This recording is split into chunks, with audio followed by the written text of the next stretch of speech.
যিসকল SSC GD candidate আছে তেওঁলোকলৈ এটা ভাল খবৰ আহিছে। ইয়াতে PAT PST যিসকলে ক্লিয়াৰ কৰিছে, যিসকলে মেডিকেল কাট অফ ক্লিয়াৰ কৰিছে তেওঁলোকৰ বাবে যিটো DV DME ৰ বাবে এডমিট কাৰ্ডৰ লিংক ইতিমধ্যে মুকলি কৰা হৈছে। ইয়াতে এডমিট কাৰ্ডৰ লিংকটো চাবলৈ হ'লে ইয়াতে crpf.gov.in আহিলে ইয়াতে যিটো অফিচিয়েল ৱেবছাইট আছে CRPF-ৰ তাত আহিলে ইয়াতে লিংকটো পাই যাব। ইয়াতে ক্লিক কৰিলে ইয়াতে পাই যাব। ইয়াতে চাবলৈ যিটো অকমান ৱেবছাইটটো গণ্ডগোল হৈ আছে, সেইবাবে বহুতে কমেণ্ট কৰি আছে যে নিজৰ চেণ্টাৰটো চাব পৰা নাই, ক'ত DV DME পৰিছে। ডেটটো সকলোৱে চাব পাৰিছে ইতিমধ্যে, কিন্তু যিটো চেণ্টাৰটো আছে ক'ত পৰিছে চাবলৈ অসুবিধা হৈছে। ইয়াতে অসুবিধাৰ কাৰণটো হৈছে ছাৰ্ভাৰ প্ৰব্লেম হোৱাৰ বাবে তেনেদৰে অসুবিধাৰ সন্মুখীন হ'বলগীয়া হৈছে। ইয়াতে 3টা ছিষ্টেমত চাব পাৰিব। ইয়াতে registration ID, date of birth verification কৰিব লাগিব। তাৰপিছত নেক্সট ইয়াতে যদি কোনোবাই ৰোল নম্বৰটো আছে কাৰোবাৰ ওচৰত, তেন্তে ৰোল নম্বৰ মাৰি পিনিও চাব পাৰিব। আৰু ডেট অফ বাৰ্থ আৰু মাৰি পিনি ৰোল নম্বৰ আৰু ডেট অফ বাৰ্থটো মাৰিলেও ইয়াতে চাব পৰা যাব।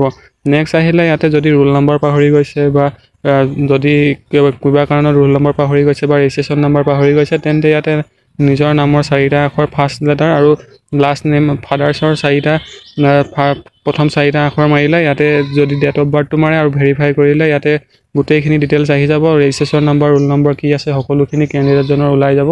ইতিমধ্যে সকলোৱে যিহেতু কেতিয়া ডেটটো পৰিছে সকলোৱে চালে, কিন্তু এডমিটৰ যিটো চেণ্টাৰ আছে DV বা DMEৰ যিটো চেণ্টাৰ আছে ইতিমধ্যে বহু কেণ্ডিডেটে চাব পৰা নাই। সেইটো অলপ দেৰি অপেক্ষা কৰিব লাগিব। অপেক্ষা কৰাৰ পাছতে লাহে লাহে এইকেইটা সকলোকেইটা আপডেট হৈ যাব। যিহেতু ছাৰ্ভাৰটো লোড ল'ব পৰা নাই কাৰণে এনেধৰণৰ সমস্যাৰ সন্মুখীন হ'বলগীয়া হৈছে। যিহেতু অলপ দেৰি অপেক্ষা কৰিলে এডমিট কাৰ্ডসমূহ সকলোৱে চাব পাৰিবা। সকলোৱে DV বা DMEৰ যিটো চেণ্টাৰ আছে তাৰিখটো সকলোৱে পাই গৈছে ইতিমধ্যে। যদিহে চেণ্টাৰটো চাব পৰা নাই তেন্তে অলপ দেৰি ৱেইট কৰিব লাগিব। ৱেইট কৰাৰ পিছতে সকলোৱে নিজৰ চেণ্টাৰসমূহ চাব পাৰিব। যদিহে কাৰোবাৰ প্ৰব্লেম হৈছে তেন্তে কমেণ্ট যোগে সুধিব পৰা। ইয়াতে ছাৰ্ভাৰ প্ৰব্লেমৰ কাৰণে এইটো সমস্যাই দেখা দিব পাৰে। ইয়াতে ছাৰ্ভাৰ প্ৰব্লেম হৈছে, সেইবাবে ইয়াতে চাব পৰা নাই।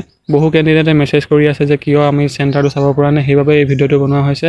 আৰু কমেণ্ট কৰিবলৈ নাপাহৰিবা কাৰ DV বা DME চেণ্টাৰ ক'ত পৰিছে, কোনদিনাখন যাব। যিহেতু যিসকলে দিবলৈ যাব সকলোলৈকে DV DME সকলোলৈকে সকলোৰে যাতে ভাল হয় তাৰ বাবে কামনা কৰিছোঁ। ধন্যবাদ। জয় অসম।